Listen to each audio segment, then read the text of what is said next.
Good afternoon. Welcome to Business 360, your complete view of the stories driving business, markets, and the economy. I'm Apa Ongpin, and this is the Bilyonaryo News Channel. Two names are in the running to lead the Senate's powerful Blue Ribbon Committee, the panel that will steer the flood control investigation. We get live updates from Hannah T. Parts of the country could suffer more brownouts this dry season. The grid operator admits the system was already stretched thin before it issued the current red alerts. United States President Donald Trump pauses a planned attack on Iran as the two countries return to the negotiating table. The bond market breathes a sigh of relief. Plus, Middle East investors are searching for the next big market in Southeast Asia, and the Philippines is on their radar. Amjad Mustafa of Yellowfin Capital Partners joins us. Two senators are being considered to lead the Blue Ribbon Committee, Senator Rodante Marcoleta or Senator Pia Cayetano. We have this and more Senate updates from Hannah T. Go ahead, Hannah.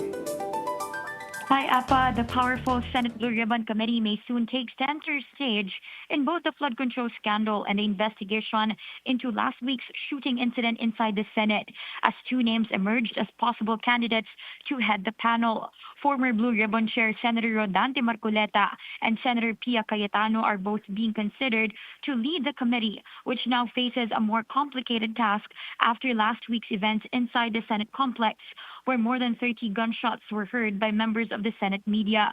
SP Alan Peter Cayetano said the Senate wants the full truth to come out, not just on the flood control controversy, but also on the actions of the NBI during the incident inside the Senate. The developments come after last week's Senate leadership shakeup, which declared all committee chairmanships vacant, including the Blue Ribbon Committee. Marcoleta previously stepped down as Blue Ribbon Chair after an earlier realignment that eventually installed Senator Ping Lacson as panel chairman. Under Lacson's leadership, the committee released a chairman's progress report recommending preliminary and fact-finding investigations against several public officials, including fellow senators accused of allegedly participating in a kickback scheme linked to flood control projects.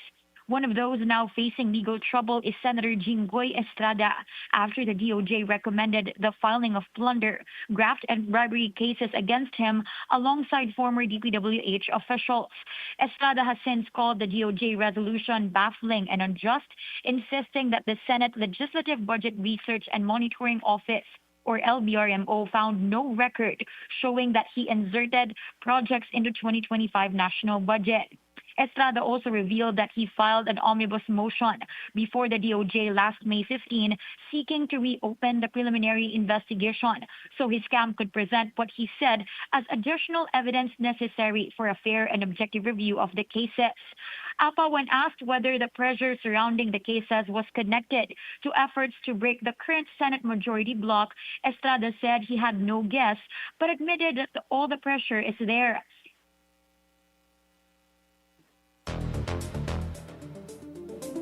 As a super El Nino drought looms over the country, more provinces could suffer power interruptions. This, as the grid operator admits, the power system has long been running thin. Ches Sulit tells us more. Following a series of yellow and red alerts in May, consumers may expect rotational brownouts again due to the anticipated strongest dry season. The Energy Department projects that one yellow alert may be placed on the Luzon grid. But the story may be different for the Visayas grid, which relies on imported power from both Luzon and Mindanao. The grid may be placed under 6 red alerts in the evening and 7 yellow alerts during afternoon peak hours. This could increase the risk of brownouts in some areas in Visayas. The Mindanao grid may also experience 6 yellow alerts from September to November. Yung teamwork natin from the generation, transmission to distribution are working together para makatugon tayo sa hamon na hinaharap natin for the shift of the season going to El Nino. Meanwhile, the National Grid Corporation of the Philippines said it has already submitted its report on the Luzon and Visayas grid supply disruptions last week. even prior to the line tripping on May 13, you already had 4,000 megawatts unavailable to the transmission system because of these unplanned maintenance shutdowns and derated capacities. So when NGCP's line tripped, unfortunately, that also tripped a couple of power plants that had larger capacities.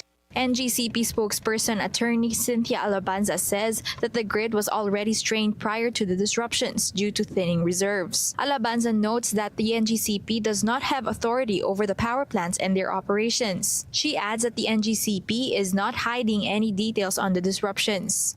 The detailed reports with analysis of root cause and all of that certainly will take a lot of time. And because, when something like this happens, something of this magnitude happens, our focus really is on restoration. With the threat of Super El Nino and constraints in the country's power lines, officials are working hand in hand to ensure a stable electricity supply for every Filipino in the months ahead. For Business 360, Che Sulit, Bilyonaryo News Channel. Thank you, Che Sulit. President Ferdinand Marcos Jr. is heading to Japan next week for a state visit. On the agenda, defense cooperation, ASEAN, and more. Ivy Reyes reports. Ahead of President Bongbong Marcos' state visit to Tokyo, Japan next week, he met with the Japanese media yesterday and highlighted defense talks as its key agenda. According to the president, both Japan and the Philippines have had their fair share of coercive experiences in the South China Sea, which is why joint defense cooperation will be central to their meeting. The differences now between the approach of Japan when it comes to security and defense, especially in the region, I will also bring up to see what it means in terms of further cooperation and assistance, not only to the Philippines but to ASEAN as well. Aside from Japan's historic role in joining this year's Balikatan exercises, Marcos said we already hold an understanding with Japan for official security assistance, including radar systems, aircraft, and vessel support. On energy talks, President Marcos will discuss with Japan its recently announced $10 billion aid for Asian states, named Power Asia, or the Partnership on Wide Energy and Resource Alliance, and how it will impact the Philippines. In many ways, the crisis in the Middle East is very much like the pandemic, in that it has and will continue to change just about everything. The way we do, the way that we work, the way that we do business, the way, of course, our supply chains once again have become such a prominent part of the discussion.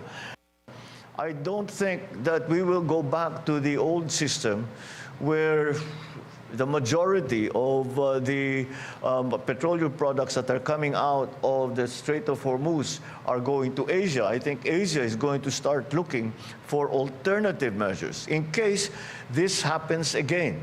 Marcos, the 2026 ASEAN chair, vowed for Asia to pivot onto different methods of securing the ASEAN power grid. While the Strait of Hormuz remains a crucial energy lifeline for most countries, Marcos admits it would be hard for Asia to go back to the old system and simply rely on it. The ASEAN's long-term plan is to move away from fossil fuel and invest into renewable energy sources. He is also set to discuss the ASEAN Petroleum Security Agreement, which, as of yet, has no timeline set for implementation, as ASEAN leaders have yet to finalize its talks before the ASEAN summit concludes in November this year. Likening the Iran war and the energy crisis to the pandemic times, Marcos said the war has registered irreversible effect, especially to a net importer like the Philippines. As we have seen after the war broke out, palm prices were at an all-time high, and so was the country's inflation rates. Admittedly, the Philippines' return to the coal industry was born out of necessity, according to Marcos. The president said it is not the ideal and most environmentally friendly option, but the energy crisis has forced the country to resort to the old ways of producing power. This, however, is only a short-term solution, said Marcos. Meanwhile, the president of America's closest ally in Asia sees the meeting between Chinese President Xi Jinping and U.S. President Donald Trump as something encouraging. The continuing dialogue between Beijing and Washington brings hope for two of the world's largest economies to come to an economic synergy where trade wars are resolved, according to Marcos. President Marcos assured the press that this state visit in May to Tokyo, Japan, won't be the last he will hold, as Japan and the Philippines share similar views on foreign policies. For B360, Ivy Reyes, Bilyonaryo News Channel. Coming up, one investment firm believes the Philippines may be one of Southeast Asia's most overlooked opportunities. Amjad Mustafa of Yellowfin Capital joins us next. This is Business 360.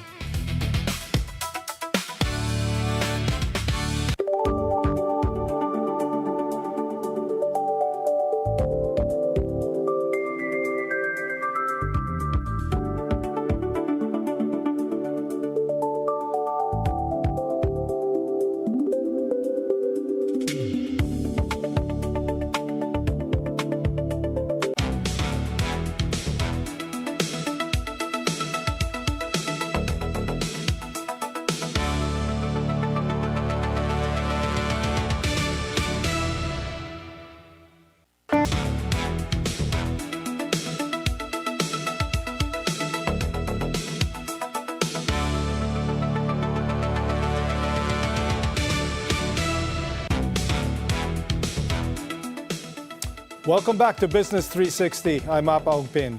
As investors in the Middle East look for their next big opportunity in Asia, the Philippines is emerging as one market to watch. But what makes this country stand out in an increasingly competitive region? Joining us now is Amjad Mustafa, General Partner of Yellowfin Capital. Welcome to the show, Amjad. Tell us about Yellowfin. Well, first of all, are you concentrated on private equity or do you also do securities? Why Asia and why the Philippines? Well, nice meeting you, Apa. Yellowfin Capital Partners is not a traditional private equity firm. We don't basically look for companies that are mature and we try to buy a controlling stake. Instead, we look for potentially growing companies who have a proven model. So we are a venture capital, basically, who is looking for growing companies who have a potential, and we invest in them. We are not trading in public securities or public markets, but we are very much investing in the future, I would say. Yeah. Okay, what makes the Philippines interesting to you as an investment destination? Well, Southeast Asia in general is really interesting. It has the depth, it has the scale, and the Philippines in particular has a rare mix. And English fluency is very common and interesting. The service industry, the mentality of the people, the human capital of the Philippines is interesting.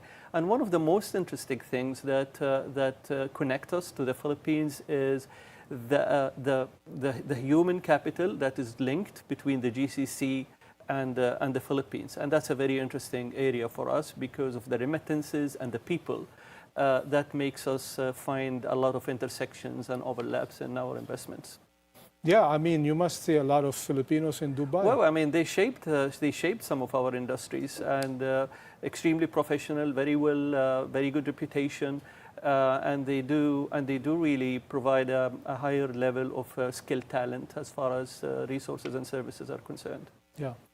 How do we compare to other countries in the region, our neighbors? Well, each country has a specific specialty, I would say. So while you would say more manufacturing in Vietnam, tourism in Thailand, capital markets and headquarters in Singapore, I think the Philippines is very much on service and service-related kind of industries. And I think that for us is good. They are also... The domestic consumption in the Philippines is very high. The English literacy, as I said, is quite interesting. And that kind of interlink, our ability to provide services which interlink the foreign workers in our country back to their home countries is also providing us with unique investment opportunities. Unfortunately, we've had a lot of political noise of late. Yeah, I was hearing that. As you arrive in the I was hearing about that. It's quite interesting, yeah. How does this political noise factor into your investment decisions? Are you able to quantify this? And We differentiate between political noise and policy changes. And one thing that the Philippines has demonstrated over multiple political turns is that the policies are stable. We haven't seen disruptions in policies, and you get worried when you see that the taxation policy is moving, the foreign exchange policy is changing, the contract enforceability is changing, and that is not happening, which is very good. So how do we quantify it? It enters our analysis not as drama, but it enters our analysis as discount rates, cost of capital, scenario modeling, and we try to brace for that. However, it is still an investment. It's still an investment-grade economy as per the kind of evaluators that we look at and we follow. What sectors in the Philippines are you particularly interested in? You've mentioned service, of course, but we are trying to sell manufacturing and tourism as well. No, I mean, fintech and digital banking by far. We think the fintech and digital banking is quite interesting in the Philippines. And we're seriously looking at that, whether providing services to individuals and retail banking or providing services to small and medium enterprises. We see a lot of synergy between what we know and what we provide and the fintechs in our region to integrate them into fintechs in the Philippines. And we've been looking and we're currently evaluating some of the major transactions that we try to get ourselves and our partners into. So by far, this is very, very interesting. However, we still look at healthcare, education, logistics. And one of the interesting areas we like to look at is I would say BPO 2.0 or the AI-enabled BPO, because I think this is an area that converts the BPO threat, because I'm sure you hear that AI might take some of the BPO business, convert it into an opportunity to provide something different. Mm-hmm. Okay, we're going to talk a little more about AI later, but let me ask you, ease of doing business, are you experiencing regulatory friction? What's your experience been? I mean, friction is there, definitely, and regulatory, we're not going to just say it's not there, but we try to do something different by investing in companies who have already gone through that. I mean, we don't want to learn from our mistakes. We don't want to learn from problems. So we try to go to companies that have already gone a certain stage in order for us to capitalize on their growth. They have already gone through all of these things. They have all the knowledge, and we try to capitalize on that rather than enter the market blindly and learn on our own. Yeah. Are the government's incentive packages interesting to you? To be honest, you can't build an investment case on government incentives in general. They are a nice thing to have. They are an upside, but the unit economics of each investment must stand on its own. And we do everything we can to make sure that the investment we are doing has its own criteria, unit economics, consumer, and its own business case and business plan. Now, the incentives of the government come on top of that, and they are definitely something nice to have. And I understand that the Philippines government is doing some tax incentives and some reform incentives, etc., which are always great to have, and it's very good that the government keeps looking at that. Have the Trump tariffs affected the Philippines' competitiveness as an investment destination, in particular for export manufacturing, for instance? And I would say that it should have affected the economy positively, in a way that is that it made the government reconsider building an economy on the manufacturing tariff arbitrage. I don't think it is enough to build an economy by subsidizing the manufacturing cost. Yeah. And I think that forced the economy to start looking at different ways, utilizing services, utilizing higher quality involvements to build an economy.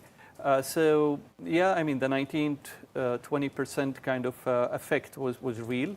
But I think the people are learning now how do we invent new ways of supporting our economy and keeping the GDP intact. What is your best scenario for your potential investments that you're looking at here in the medium term, say until after our 2028 elections? Well, the best scenarios is the inflation stays under control, because one of one of the interesting things about the Philippines market is their domestic consumption. Yes. And the domestic consumption is high. However, if the inflation is high, that affects the domestic consumption. That affects the disposable income of the people, and that affects the business plans and the business cases we do.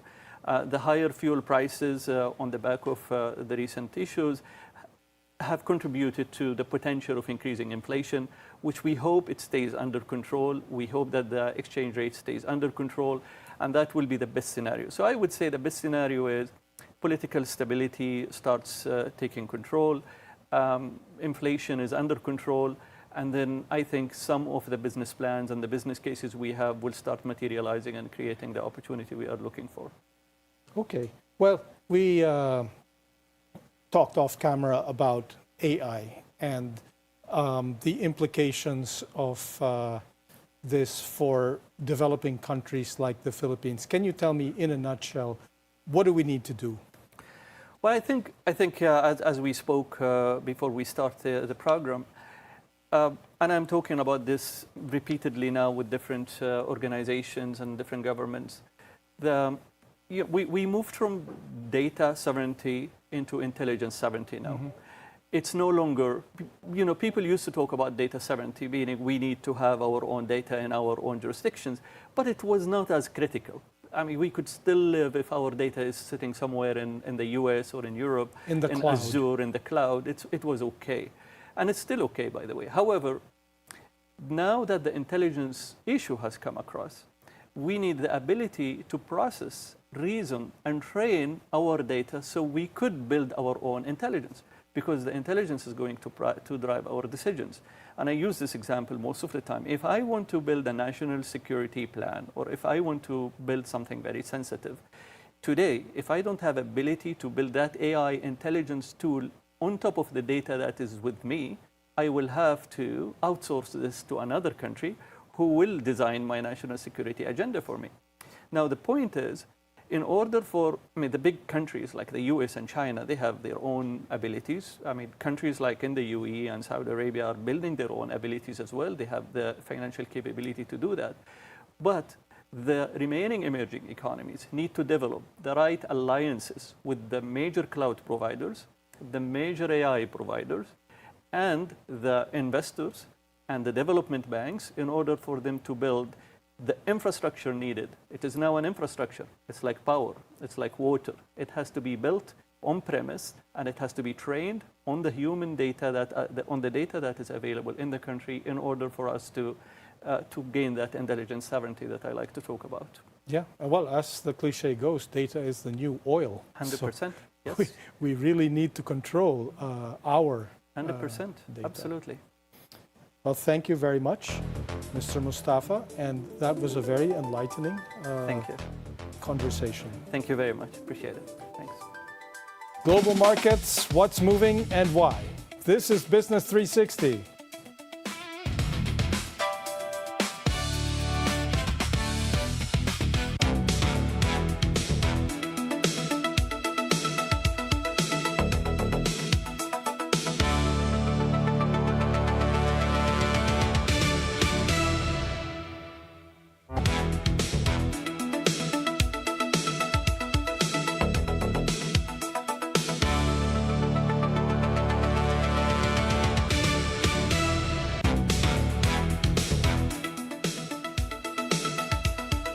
Welcome back to Business 360. I'm Apa Ongpin.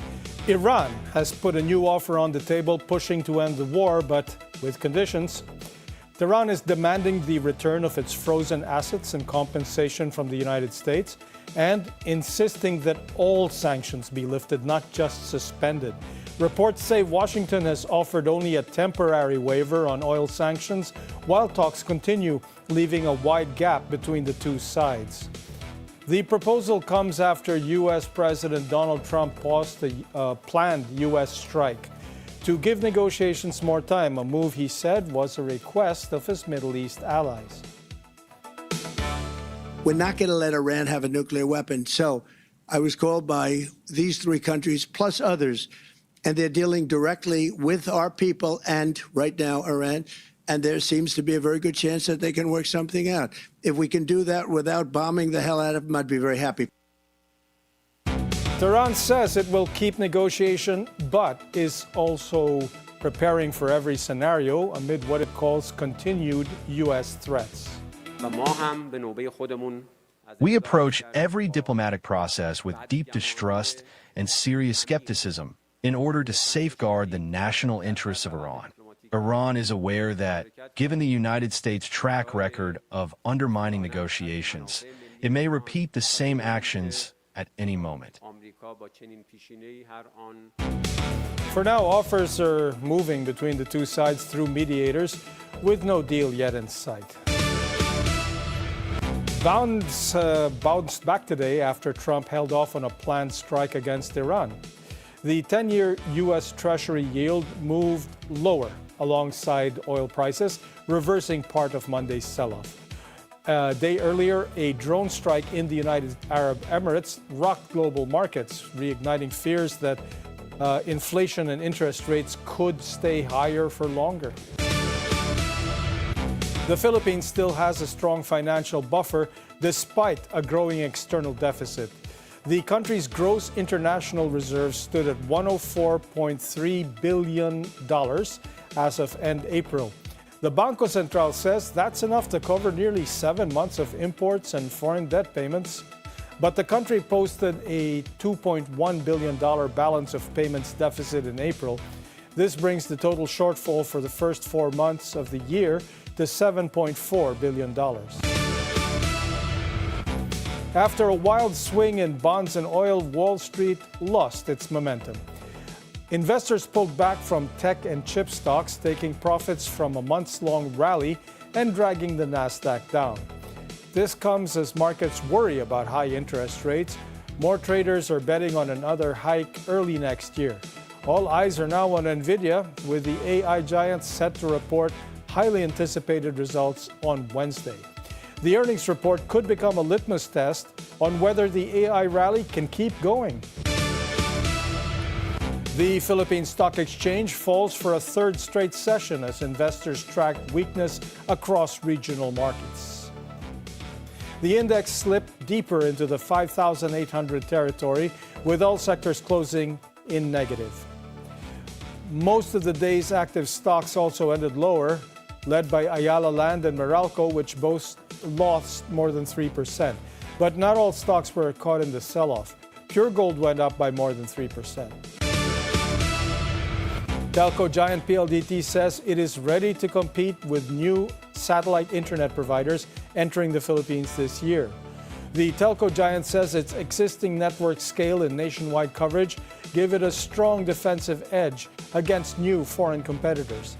PLDT also downplayed the immediate threat of direct-to-cell satellite technology, arguing that current systems still face speed and performance limitations. The comments come as the U.S. Satellite providers prepare to roll out services in the country. The government is pushing to further open the telecom sector to foreign investment. Chelsea Logistics opened the year deeper in the red as higher operating costs outweighed revenue growth in the first quarter. The Dennis Uy-led shipping and logistics firm posted a net loss of 170 million pesos, more than 4 times its loss a year ago. While revenues grew, rising expenses continued to weigh on the company's bottom line.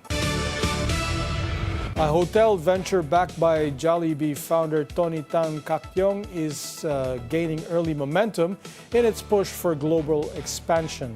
Nasdaq-listed Hotel 101 Global notched a single-day revenue record at its new Madrid property. The hotel generated more than 100,000 euros, or over 7 million pesos, after reaching full occupancy in just 24 hours. The performance is being driven in part by a high-profile motorsports partnership. The hotel holds a 10-year deal as an official hotel partner of the Formula One Spanish Grand Prix, and it sits right next to Madrid's new F1 circuit. We're taking a quick break. Business 360. We'll be right back.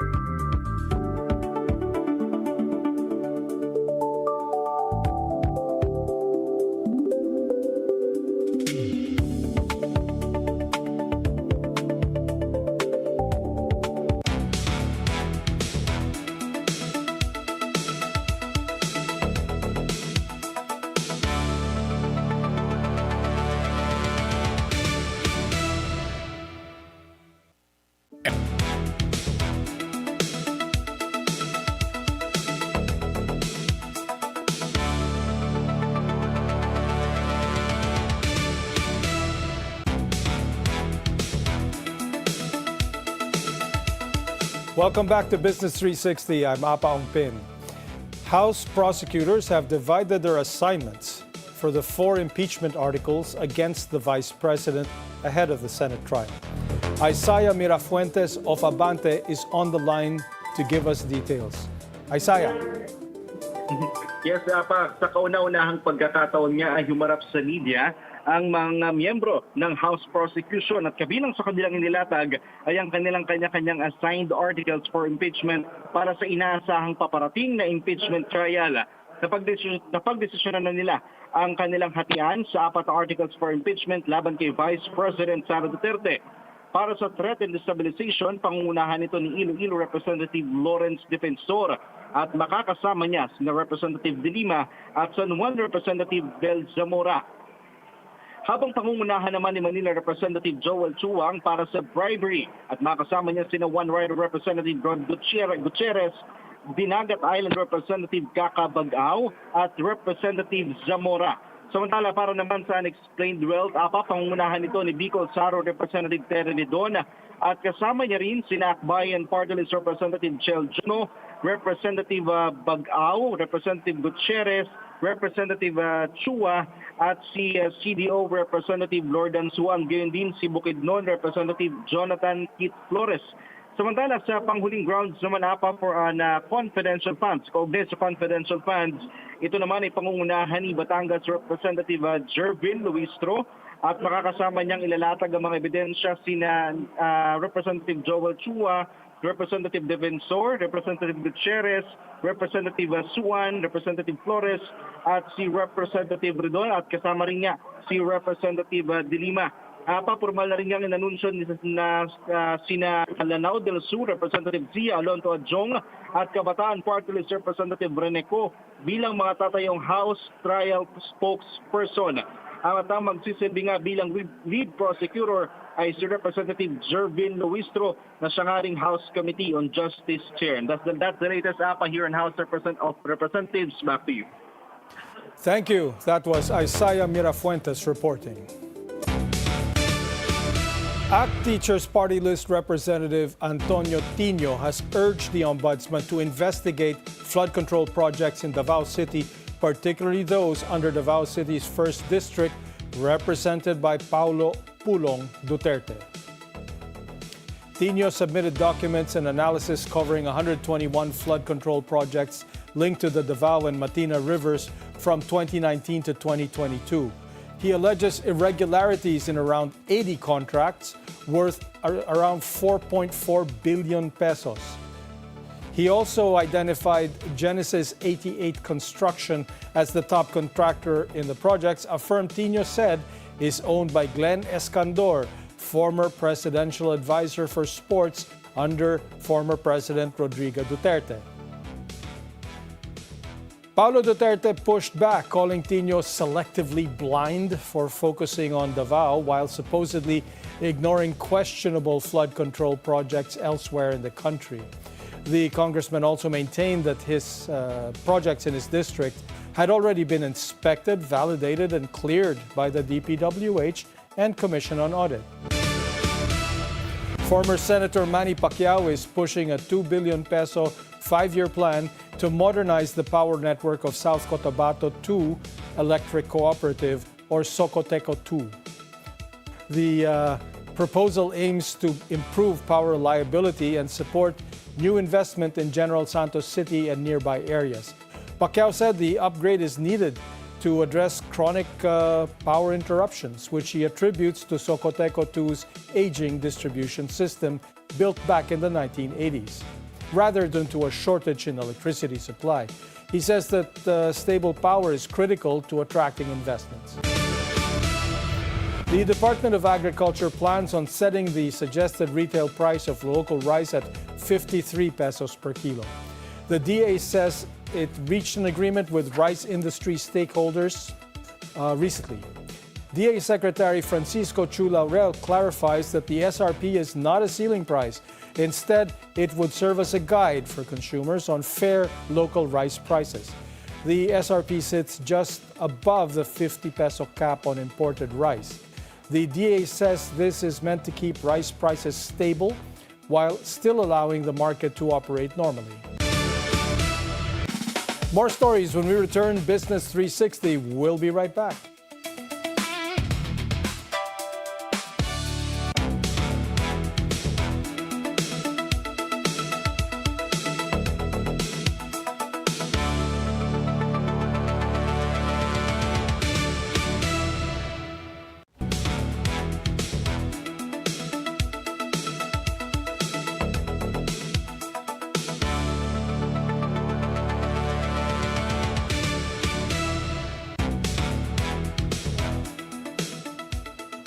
A group of BF Resort Village homeowners has taken its dispute to the Supreme Court, seeking to restore control of their homeowners association and push through long-delayed elections. The petition comes amid a long-running dispute involving former Senator Cynthia Villar, including the construction of a bridge linking the village to a Villar-owned property outside the community. The group asked the Supreme Court to reverse rulings from the Court of Appeals and the Human Settlements Adjudication Commission, which declared their association's term expired. The petitioners also want to stop orders that they say could shift control to another homeowners group. In New York, authorities arrest a Filipino-American politician in New York for wire fraud. U.S. correspondent Don Tagala has the details. Local Department of Government. A Filipino-American former candidate for New York City public advocate has been arrested on wire fraud charges and has appeared in a federal court in Brooklyn, New York Thursday. 47-year-old Angela Aquino allegedly orchestrated a scheme to illegally secure $1 million in matching funds from the New York City Campaign Finance Board, according to a criminal complaint filed by the U.S. Attorney's Office for the Eastern District of New York. The Campaign Finance Board matches small dollar donations for city office candidates, including public advocate. To qualify, candidates must raise at least $125,000 from 500-plus New York City residents, which she allegedly did not raise. Prosecutors allege that Aquino accepted $130,000 from the Philippines to make it appear as though her campaign met the minimum requirement. They claim she used fake information to make it seem like the money came from New York City residents, while concealing its true source. Aquino also allegedly used the funds for personal expenses, such as apartment rent, claiming they were legitimate campaign expenses. My name is Angela Aquino. I'm under the Conservative Party and Aquino is known in the community as a conservative Republican and a Trump MAGA supporter. But the Phil-Am candidate registered as Democrat in her bid to become the next New York City public advocate in 2025. On her campaign website, she still described herself as conservative Republican even after she has switched registration to Democrat. She even showed her support and praised U.S. President Donald Trump on his second presidential inauguration in a social media post on January 20, 2025. Aquino made a mark in the Phil-Am community after calling New York State Assembly member Steven Raga a Filipino traitor simply for not endorsing her run for public advocate. Aquino also made controversial remarks in the community, calling the Philippine consulate in New York shameful for not allowing her to hold a fundraiser there, which is considered an international law violation. The Philippine Consul General condemned her misleading statement. If found guilty, Aquino may face 20 years imprisonment. Don Tagala, Bilyonaryo News Channel, New York. A U.S. jury has ruled against Elon Musk in his lawsuit against OpenAI. Musk accused OpenAI of abandoning its original nonprofit mission and misleading him into contributing $38 million. He also challenged the company's shift towards a for-profit model. The jury ruled that Musk filed the case too late and dismissed the claims. Again, it was, we think, overwhelming that there has been a breach of the charitable trust, but the jury never got there because of the statute of limitations issue. OpenAI denied the allegations and argued that Musk's motives were financial. And what OpenAI has been and will become is an organization that from top to bottom is committed to its mission, with a nonprofit organization in a control position, organizing for the benefit of humanity, the leading edge technology that has, when properly deployed, when all the best arrangements are made, as they will be made, the development of safe AI for the benefit of all humanity. That's what the message of today is. Samsung Electronics and its labor union are returning to government-mediated talks in a last-minute bid to avert a planned strike. The new round of talks comes after negotiations over pay and bonuses broke down last week. A walkout is set to begin later this week at the world's largest memory chip maker. We've now reached the follow-up mediation stage anyhow, and I'd also like to convey that we will engage sincerely in the second round of follow-up mediation. A strike at Samsung could hurt exports, economic growth, and financial markets. Before we go, long lines formed outside Swatch stores in Germany as buyers flocked to get their hands on the new Audemars Piguet collaboration. The Royal Pop collection, priced around 400 to 420 euros, drew strong demand. It quickly turned into a resale item in some markets. In Cologne, crowds built up outside the store, with staff limiting entry to just 50 customers at a time. In Munich, some stores reported sold-out display units as buyers still gathered outside despite limited availability. And that's Business 360. We'll keep tracking the moves that matter across markets, policy, and the economy. I'm Apa Ongpin. Thank you for joining us. Keep it here on BNC, the Bilyonaryo News Channel.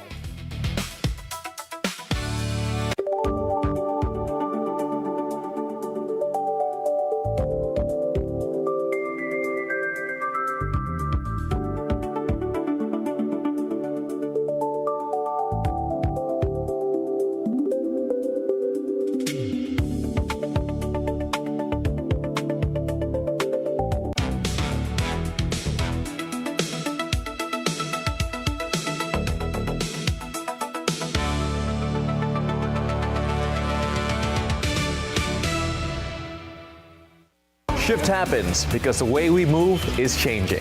From roads to runways, rails to open seas, this show brings you the latest in mobility. Breaking news, viral stories, smart tech, expert insights, and practical tips. Now, whether you're commuting, traveling, or just curious about what's next, we keep you informed, entertained, and safer on the move. I'm Paulo de Rosario. This is Shift Happens.